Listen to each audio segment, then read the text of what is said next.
Gracias por acompañarnos en Sabiduría para el Corazón. Antes de comenzar, quiero presentarte un nuevo desafío que hemos llamado Conéctate con Sabiduría. Si no lo has hecho ya, síguenos en nuestras redes sociales para recibir contenido bíblico constante, recursos y ánimo en tu caminar con Cristo y no perderte nada de lo que Dios está haciendo a través de Sabiduría Internacional. La próxima semana estaré compartiendo algo especial relacionado con este desafío, así que no te lo pierdas. Ahora, sin más, comenzamos con el estudio de hoy.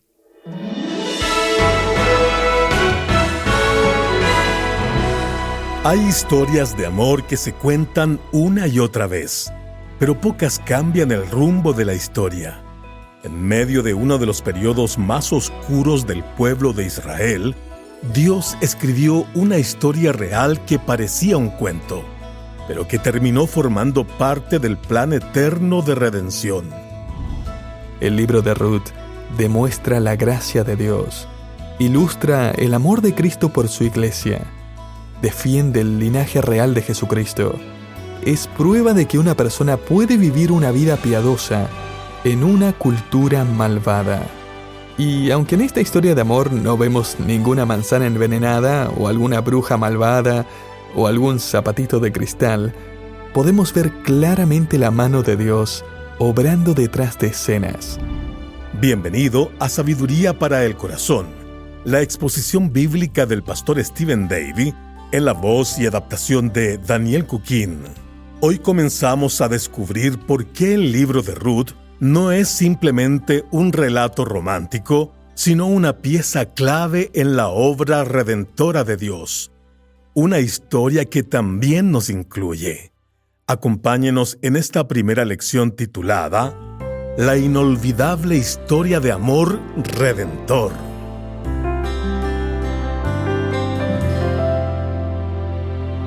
Una revista cristiana a la que me suscribí tenía un artículo con unas cuantas ilustraciones chistosas acerca del amor y el romance. Este es un poema que encontré en el artículo. A ver si los hombres pueden identificarse con el poema. Dice: las rosas son rojas, las violetas azules. ¿Los narcisos cuestan $30? Un diente de león será suficiente. Quizás es por eso que algunas mujeres van a poder identificarse con la siguiente historia del artículo. Había una joven soltera que había estado de novia por varios años. Ella había tratado de todo, pero su novio simplemente no se atrevía a proponerle matrimonio. Cansada de esto, puso un anuncio en el periódico con su número de teléfono y debajo 3 palabras: se busca marido. Al siguiente día recibió más de 100 llamadas, pero todas de mujeres que le dijeron lo mismo: te regalo el mío. ¿Se preguntó alguna vez qué piensan los niños acerca del amor? En el artículo leí de 2 niños que fueron entrevistados y dieron algunas respuestas interesantes. Roger, de 9 años, un pequeño filósofo, dio su opinión acerca del amor cuando dijo: enamorarse es como una avalancha. Cuando la ves venir, tienes que correr por tu vida. Janet, de 9 años, también respondió: nadie está seguro de por qué surge el amor, pero he escuchado que tiene algo que ver con cómo uno huele.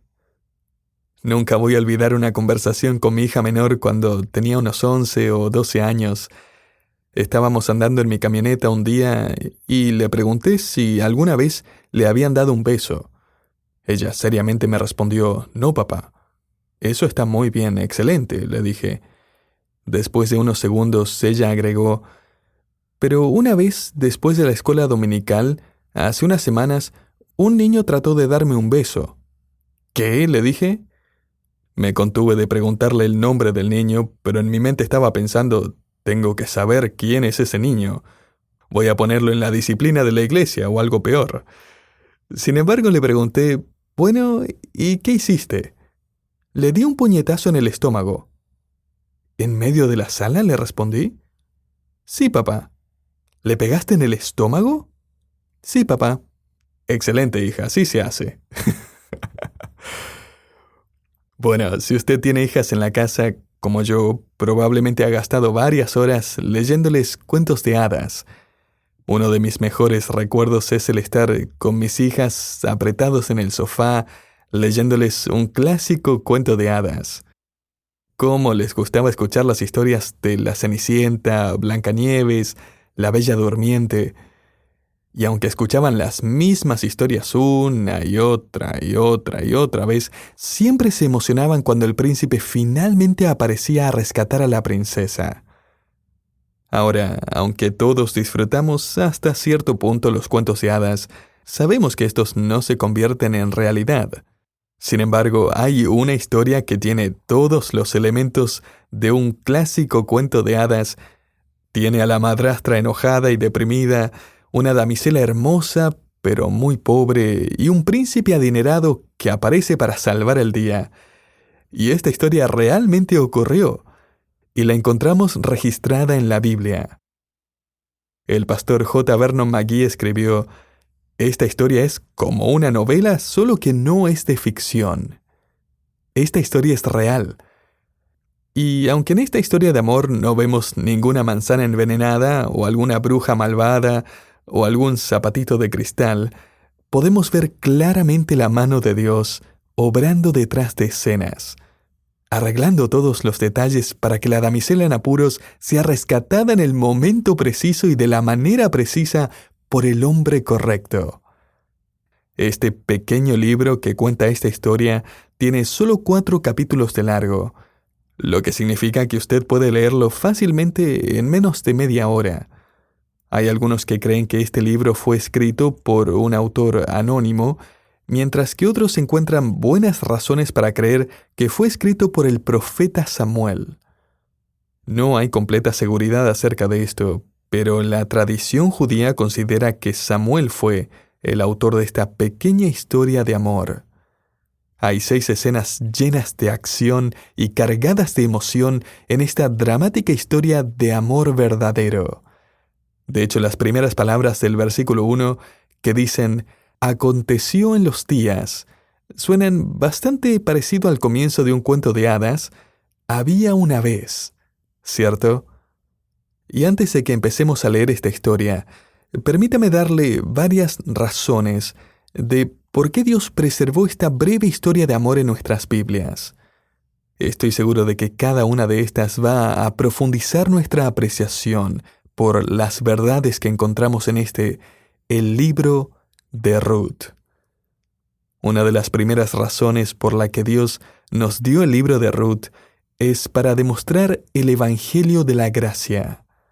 En la cultura hebrea, Ruth era uno de 5 rollos que eran leídos anualmente en un festival. Entre los otros rollos que eran leídos estaban Esther, en la fiesta de Purim, Eclesiastés, en la fiesta de los tabernáculos, y luego Ruth era leído en la fiesta conocida como Pentecostés. Y es más que una coincidencia que esta historia, que trata de un pariente que redime a su esposa, era leída en la fiesta de Pentecostés, ya que siglos más tarde, en el mismo día de Pentecostés, el pariente redentor, el Señor Jesucristo, formaría a su esposa, la Iglesia. Hechos 2.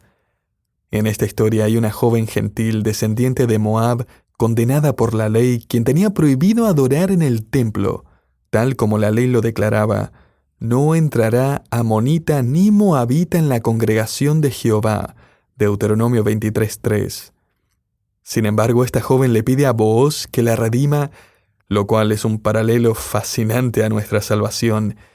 Entonces él la redimió, no porque ella cumplía con los requerimientos de la ley, sino por su gracia. La ley decía, no puedes. La gracia dijo, tú puedes. La ley decía, aléjate. Pero la gracia dijo, bienvenida. Lo que nos lleva a otra de las razones de la preservación de esta historia de amor. El libro de Ruth no solo demuestra el evangelio de la gracia, sino que hay una cosa más. Una segunda razón por la que el libro de Ruth fue preservado por Dios es para ilustrar el amor de Cristo por su iglesia. El libro de Ruth provee el único ejemplo detallado en la Biblia de un Goel, un pariente redentor. La ley de Moisés permitía que un pariente cercano se casara con la viuda de un pariente fallecido para así proveer todo lo que ella necesitaba, incluyendo un heredero. Ahora no cualquier persona podía casarse con la viuda. La persona tenía que ser un pariente de la familia.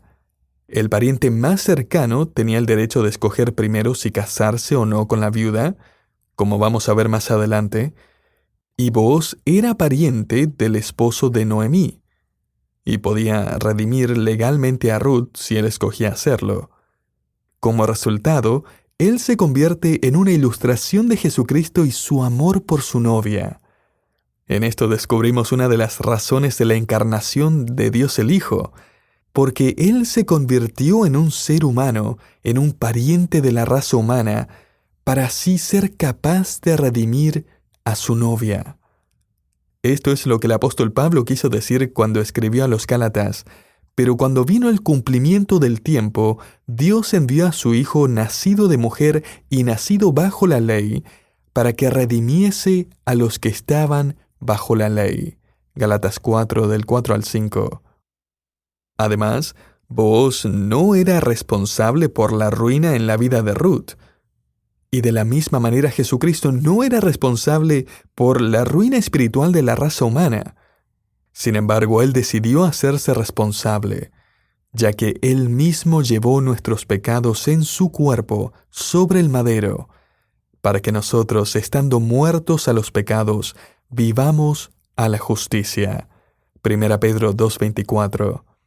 Considere también el hecho que Booz pudo haber escogido a una novia más apropiada, que no fuera condenada por la ley de Moisés. Y de la misma manera, Cristo escogió redimirnos siendo aún pecadores. Romanos 5:8. Y tal como Booz, quien era lo suficientemente adinerado para redimir a Ruth, nuestro Dios nos dio redención por su sangre, el perdón de pecados según las riquezas de su gracia. Efesios 1:7. En el caso de Booz, él usó dinero, pero en el caso de Cristo, Él usó su sangre.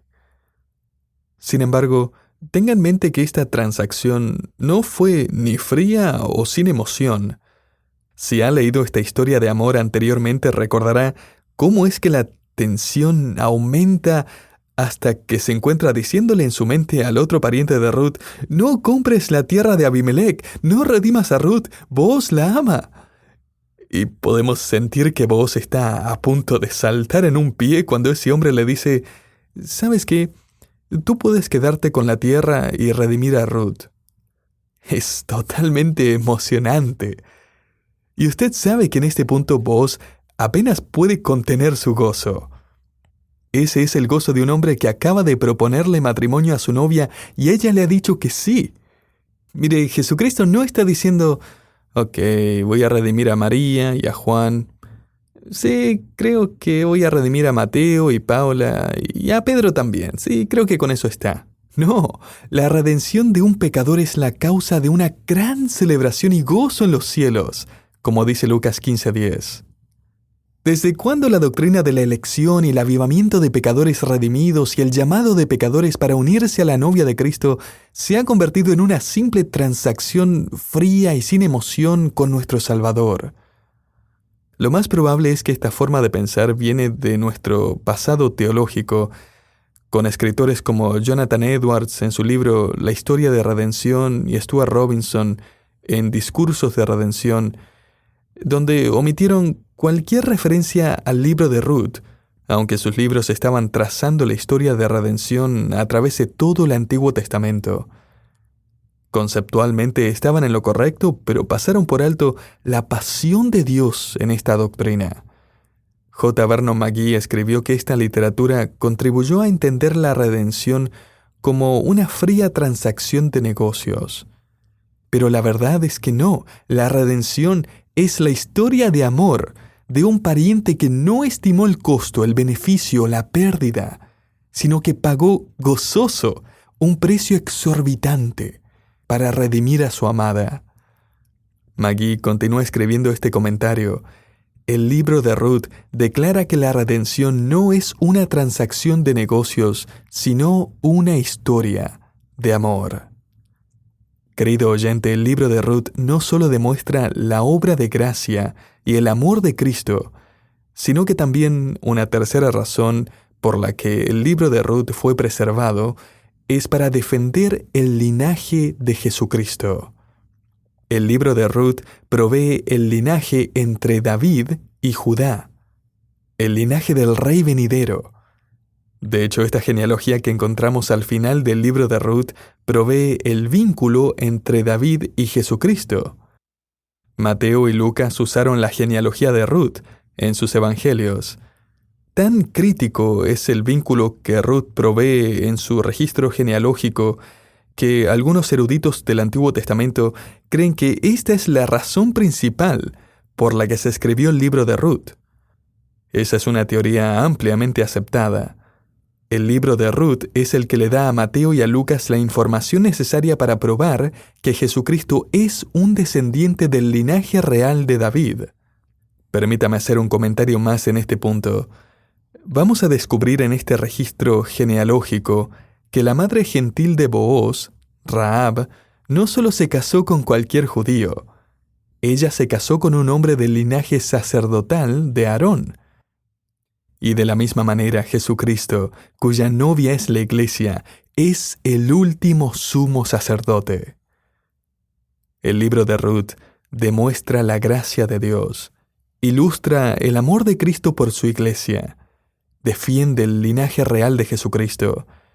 Y también encontramos que la cuarta razón para la preservación del libro de Ruth es que es prueba de que una persona puede vivir una vida piadosa en una cultura malvada. Este cuento de hadas que se convirtió en realidad comienza con las palabras «y aconteció», o algo parecido dependiendo de su versión de la Biblia. Esta es de hecho una continuación del libro de Jueces. Ruth 1:1 comienza diciendo «Aconteció en los días que gobernaban los jueces». ¿Qué tipo de días eran estos? ¿Cómo era la vida durante los días de los jueces? Todo lo que tenemos que hacer es dar vuelta a la página hacia atrás y leer el último versículo del libro de Jueces que dice: «En estos días no había rey en Israel. Cada uno hacía lo que bien le parecía». Jueces 21:25. Esto inmediatamente nos informa que la hermosa historia de amor de Booz y Ruth va a brillar en medio del mundo abiertamente inmoral y pecador en que vivían. De hecho, un autor escribió que el libro de Ruth es una perla en el chiquero de los jueces. Estos eran los días oscuros de los jueces, donde todos hacían lo que querían. Después de leer el libro de Ruth, es posible llegar a la conclusión de que este era un tiempo genial para servir a Dios, que todos los hombres eran buenos con sus esposas, que las esposas eran buenas y respetuosas con sus maridos. Puede quedarse con la impresión de que todos los jefes se preocupaban por sus empleados, que el dinero siempre era usado para ayudar a los necesitados, pero nada podía estar más lejos de la realidad. Es por eso que la historia de Ruth y Booz es aún más admirable. ¿Cómo eran los días de los jueces? Estos fueron unos de los puntos más bajos de la historia de Israel, donde la crueldad y la apostasía, la guerra civil, desgracias nacionales eran comunes entre otras cosas. Los eruditos del Antiguo Testamento creen que Booz vivió en los tiempos de Gedeón y que probablemente se conocían. Y sin embargo vemos en la biografía de Gedeón que su vida va de bien a mal. Él eventualmente se casó con varias mujeres que terminaron dándole 70 hijos que serían asesinados a sangre fría tan pronto como muriera. Jueces 8 y 9. Vemos la vida de otro juez llamado Sansón, cuya vida era un pecado de fornicación tras otro hasta que le vende su alma a su última amante llamada Dalila. Ella descubre su secreto y le corta el cabello una noche. Los filisteos lo capturan, le sacan los ojos. Jueces 16. Y ahí va otro de los jueces. Luego está la terrorífica historia del levita que consigue una amante en Belén y viaja a Efraín, donde ella es violada y asesinada entre muchos israelitas, Jueces 19, y la historia se dispersa a través de todo Israel. Y así era la portada de los diarios de Belén. Así eran los días de los jueces. Eran días donde encontrar una buena esposa, crear una buena familia, vivir para Dios era muy difícil. Y sin embargo, en las vidas de Booz y Ruth podemos ver un hermoso hogar piadoso, el compromiso a servir humildemente a aquellos en necesidad, la descripción de un hombre piadoso que pastorea a su familia fielmente, el ejemplo de una mujer piadosa que vive una vida virtuosa, la santidad en el voto matrimonial, los altos estándares para el matrimonio y la fidelidad, aún en los días de los jueces, cuando tener amantes era tan común como tener una esposa. Esos eran los oscuros días de los jueces. Y este es el brillante testimonio de Booz y Ruth. Es posible vivir una vida piadosa en medio de una cultura malvada. Es posible ser puro cuando está rodeado de impureza. Es posible resistir la influencia de la cultura y aún permitir que nuestro carácter influencie nuestra cultura. El libro de Ruth es una demostración de la gracia de Dios, una ilustración del amor de Cristo, la prueba del linaje de Cristo, la prueba de que es posible vivir piadosamente aún en tiempos malvados. Y hay una más. La quinta razón por la que el libro de Ruth es preservado es para revelar la providencia de Dios, aún en los detalles más pequeños de la vida. Permítame darle un breve panorama de todas las coincidencias que encontramos en este libro. El patriarca de esta familia, Elimelech, en su falta de fe deja la tierra y el pueblo de Dios, y justo de todos los lugares donde puede ir a vivir, se va a Moab. Uno de los hijos de Elimelech, en su rebelión, se casa con una joven moabita que resulta ser Ruth. En lugar de quedarse en Moab, Ruth escoge seguir a Dios y volver a la tierra y el pueblo de Dios con Noemí 10 años más tarde. Ruth termina recogiendo trigo justo en el campo que le pertenece a Booz, quien resulta ser pariente de Noemí. Booz justo estaba montando su caballo el mismo día que Ruth escogió ir a su campo para recoger el grano sobrante, y por casualidad Booz también estaba soltero, y era un hombre piadoso, hijo de una mujer gentil llamada Rahab, que se había convertido al judaísmo años atrás y se había casado con un hombre judío. Gracias a eso, Booz estaba más abierto que cualquier otro judío a la posibilidad de casarse con una creyente gentil. Luego, Booz y Ruth terminan casándose y convirtiéndose en parte del linaje de Cristo, quien no solo tendría sangre judía, dándole el derecho de sentarse sobre el trono de David, sino que también tendría sangre gentil, como una ilustración de que la novia de Cristo, a la que Él vino a rescatar, incluirían a ambos, creyentes judíos y gentiles. ¿No es increíble cómo todas estas cosas pasaron por casualidad? Sí, es increíble, porque no fueron mera casualidad. Este libro revela que Dios es el director de la sinfonía de la vida, que Él orquesta todas las cosas para cumplir sus soberanos propósitos. Puede que algunas de estas cosas tengan sentido para nosotros hoy, y que algunas no les encontremos sentido hasta después de varias generaciones. Al principio de esta dramática historia, Booz podría estar preguntándose, ¿por qué Dios no me ha dado una esposa? Noemí podría estar preguntándose, Dios, ¿por qué te llevaste a mi esposo? Ruth podría estar preguntándose, ¿qué tipo de Dios he decidido seguir? ¿Cómo será su pueblo, Israel? Incluso Elimelech debe haber pensado, mi falta de fe lo ha arruinado todo. Lo he echado todo a perder. Nada bueno puede salir de todo esto.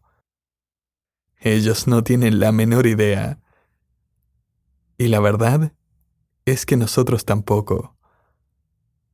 Así, Mientras esta historia comienza y mientras el telón comienza a levantarse, déjeme animarlo, querido oyente. Dios es quien está escribiendo su historia y la mía, para su gloria y conforme a su propósito. Lo mejor que podemos hacer es seguir la guía de Dios y someternos a cada trazo de su divina pluma, mientras Él escribe nuestra historia, una historia cuyo propósito es darle a Él la gloria y en el proceso darnos a nosotros la mayor satisfacción.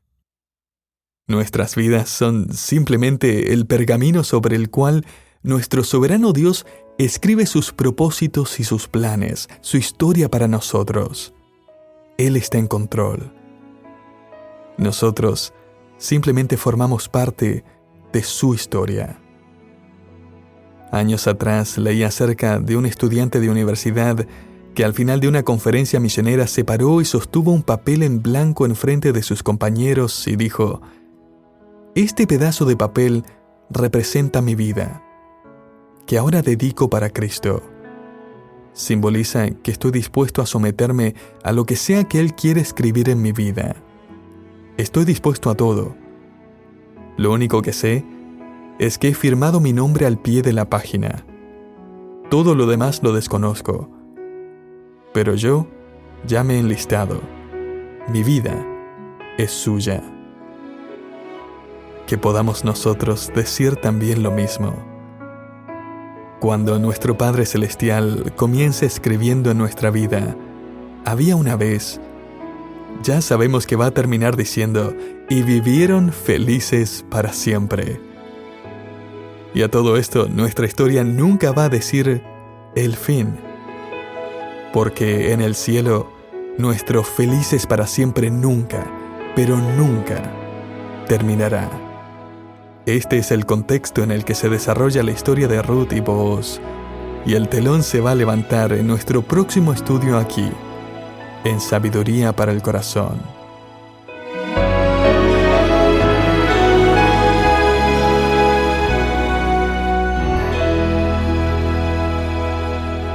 A veces lo que parece una historia sencilla termina revelando el plan eterno de Dios. El libro de Ruth nos recuerda que el amor redentor del Señor no actúa por accidente. Él escribe con propósito, aún en los días más oscuros. Gracias por acompañarnos en Sabiduría para el Corazón, una producción del Ministerio Sabiduría Internacional. Hoy estudiamos el mensaje titulado La inolvidable historia de amor redentor. Si desea profundizar en este estudio, encontrar recursos adicionales o escuchar nuevamente este programa, le invitamos a visitar nuestra página web en sabiduriainternacional.org. Allí podrá acceder a materiales bíblicos diseñados para fortalecer su caminar con Cristo. Soy Hugo Zúñiga y le esperamos en nuestro próximo programa de Sabiduría para el Corazón.